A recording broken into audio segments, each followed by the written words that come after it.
we actually have a question that's come in from social media, from Instagram, from Faiza. Faiza asks, what is the difference between Iblis and Satan, and was Iblis a human? And I'll turn it over to the panel if anybody wants to jump in on that. Was Iblis, and who's Iblis, who's Satan, and was Iblis a human? I'll just start off by saying that there is a distinction between the two. God Almighty, generally, as a principle, God Almighty has given us free will, has created human beings with free will, to either do good or to do bad. Now, the force that incites a human to do good are the angels. And the force which incites man to do evil is called shaitan or Satan.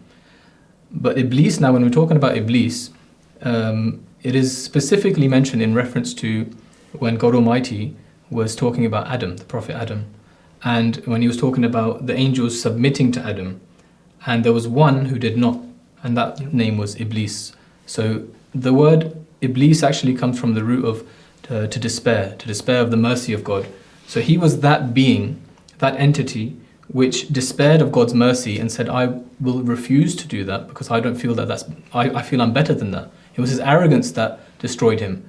And whereas Satan is anybody who has any ill will or commits evil acts, in that sense, they can also be a Satan. In fact, the Holy Prophet, peace and blessings of Allah be upon him, even mentions in one hadith that Satan runs in the veins of every human being. Yeah. Whereas my Satan, he has accepted, has become obedient and accepted, has become a Muslim. I think that's the wording that he said. Yeah.